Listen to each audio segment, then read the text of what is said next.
Okey, sekarang kita sambung dengan melihat contoh menggunakan dokumen perniagaan pula. Okey, kalau tadi kita guna contoh urus niaga, sekarang tengok kalau diberi soalan dokumen perniagaan. Okey, pada 1 Jun 2018, Encik Azrul memulakan perniagaan idaman kraft di Pekan Air Hitam yang menjual barang berasaskan seramik dan juga rotan. Okey, maksudnya sekarang barang niaga kedai Encik Azrul ni iaitu idaman kraft adalah barangan seramik dan rotan. Okey, berikut adalah dokumen perniagaan idaman kraft berdasarkan urus niaga sepanjang bulan Jun 2016. Kita tengok urus niaga dokumen yang pertama. Kalau kamu tengok sini, invoice. Okey, invoice maksudnya urus niaga secara kredit. Sekarang tengok atas dia. Invoice ini adalah invoice asal ataupun invoice salinan. Okey, ya, dia adalah invoice asal. Kalau asal maksudnya kita beli. Okey, sekarang tengok apa yang dibeli. Pasu besar seramik. Okey, maksudnya Encik Azrul membeli barang niaga dia. Okey, jadi kalau barang niaga automatik, invoice asal kita akan masukkan ke dalam jurnal belian. Okey, beli barang niaga secara kredit. Okey, seterusnya dokumen 2, nota kredit. Okey, nota kredit bermaksud pulangan. Sekarang nak tengok pulangan apa, belian ataupun jualan. Okey, kalau di atas ni tulis asal, maksudnya jurnal pulangan belian. Okay, sekarang nak confirmkan betul ke jurnal pulangan belian. Kalau kita lihat di sini, okey, siapa yang keluarkan nota kredit ni? Okey, Intan Parselin. Okey, sekarang kita semak apa urus niaga kita dengan Intan Parselin sebelum ni. Okey, kalau tengok pada dokumen 1, urus niaga kita adalah membeli barang secara kredit. Jadi, betul lah untuk urus niaga yang kedua ni adalah kita membuat pulangan kepada Intan Parselin. So, maksudnya jurnal pulangan belian. Okey, dokumen yang ketiga, invoice. Okay, tetapi di atas ni tulis salinan. Okey, salinan maksudnya kita jual. Okey, kalau jual, tengok jual apa? Pasu besar seramik. Maksudnya jual barang niaga. Okey, jadi kalau kita menjual barang niaga secara kredit, okay, akan masuk ke dalam jurnal jualan. Next, dokumen 4, invoice lagi. Salinan. Okey. Invoice salinan. Okey, maksudnya kalau salinan kita jual. Betul? Okay, sekarang confirmkan jual apa? Pasu besar seramik, maksudnya barang niaga. So, menjual barang niaga secara kredit, maksudnya akan masuk ke dalam jurnal jualan. Okey, seterusnya. Nota debit. Okey, nota debit maksudnya pada invoice yang lepas, ada berlaku kesilapan. Kesilapan apa? Kesilapan terkurang charge. Okey. Maksudnya salinan maksudnya kita buat jualan. Okey, jual. Okey, jadi masuk di mana?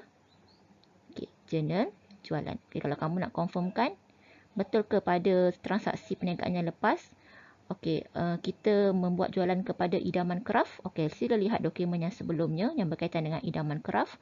Ya, betul, dokumen yang keempat. Okey, idaman kraft, kita buat jualan kepada idaman kraft. Okey, jadi betul lah pada dokumen 5 ni kita masukkan dalam jurnal jualan juga kerana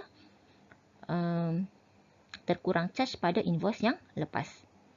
Alright, sekarang kita akan masukkan ke dalam jurnal belian, jurnal jualan dan jurnal pulangan. Okey, sekarang kita akan masukkan urus niaga daripada dokumen tadi ke dalam jurnal belian, jurnal jualan dan jurnal pulangan belian. Okey, jadi murid-murid boleh tulis tajuk dulu.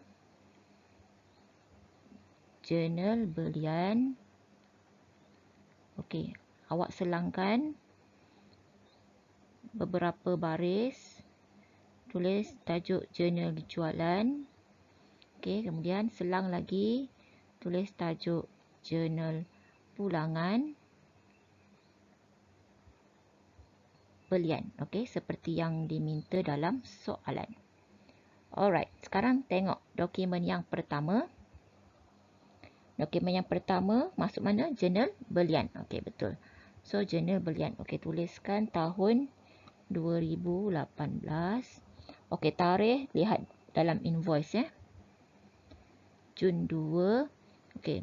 Dalam jurnal khas ni kita kena catatkan nama orang itu So orang itu yang terlibat dalam dokumen 1 adalah Intan Perselin. So tuliskan nama dia Intan Perselin. Okey, amount-nya tengok jumlah 8,100.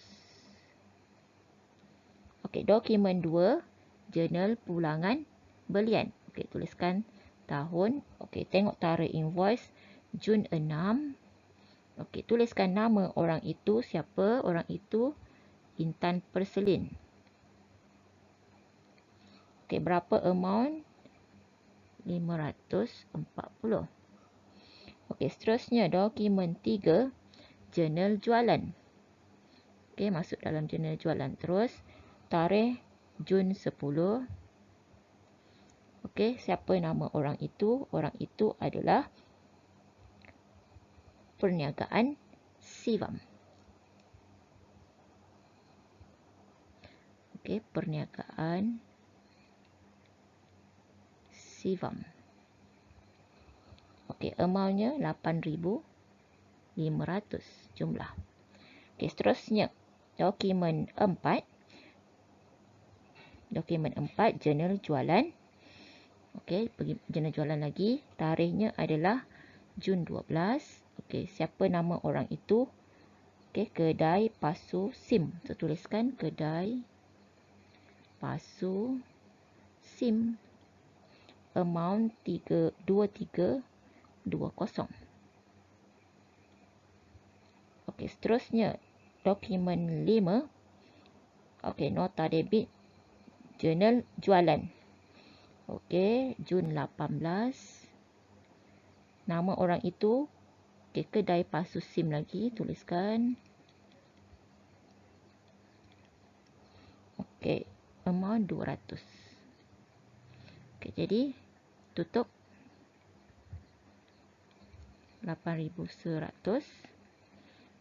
Okey, Jun 30 akaun belian. Okey, sekarang tutup akaun jualan. Okey, murid-murid boleh tekan kalkulator masing-masing. Okey, tambahkan amount. Okey, 8,500 tambah 2320 tambah 200. Okey, 11,020. Okey, sekarang jurnal pulangan jualan Jun 30, akaun pulangan belian, tutup dia 540 jumlah. Okey, siap.